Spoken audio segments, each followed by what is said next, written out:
rose in pitch and then escalated into shouts when the lights in the restaurant went out. The TV screen became black, and silence descended on the room as everyone listened for something to fill the void. If not for the light streaming through the windows from the outside, the restaurant would have been dark. But the normally welcome view was occupied by the Frontier Airlines plane that was still stranded on the tarmac.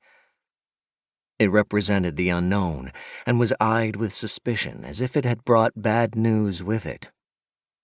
There was a collective sigh of relief when the lights blinked on and the sounds of appliance motors hummed from the hidden corners of the restaurant.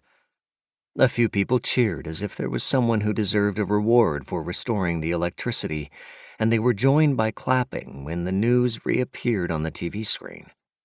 Waitresses who'd stood where they were when the lights went out walked among the tables again, giving the appearance that they were linked to the loss of power.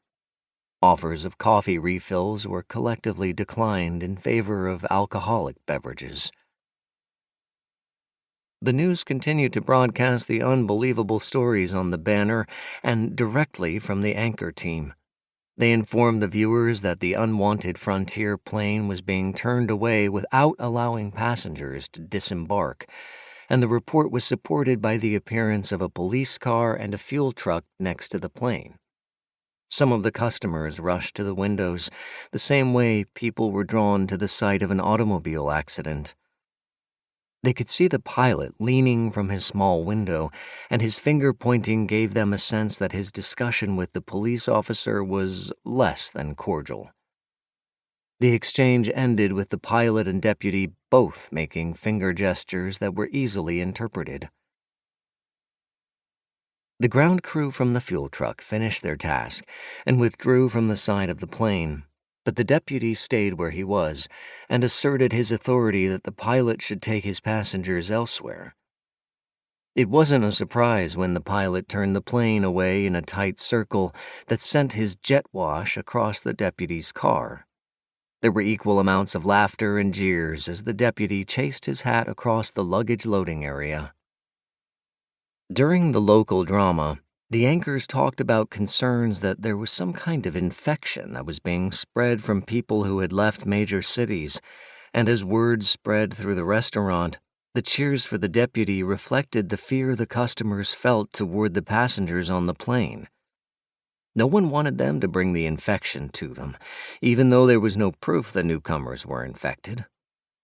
The male anchor confirmed information from the air traffic controllers at the airport that there were 6 flights requesting permission to land as they circled above the airport, and the customers spontaneously chanted not to let them land. The sense of unity displayed by the patrons of the restaurant was shattered when an announcement came over the airport's public address system. Attention all passengers of scheduled flights. Due to circumstances beyond our control, all flights out of International Falls Airport are canceled. Normal service will resume when further information is received. Please check our website for updates. Thank you again for choosing SkyWest Airlines. The immediate silence that followed the announcement was similar to when the lights went out, but it was more sharply broken by shouts from angry customers.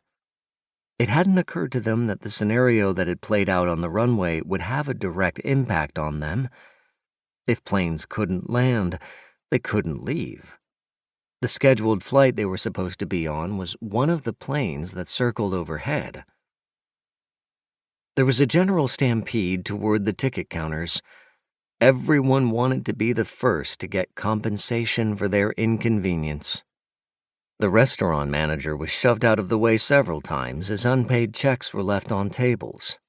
His efforts to slow the exodus ended when a customer punched him across the face and he fell in a heap to the shiny linoleum floor.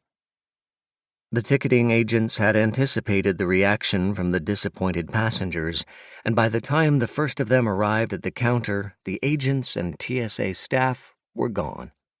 Signs on the counters said they were closed, and the passengers would be allowed to return the next day to reclaim checked luggage.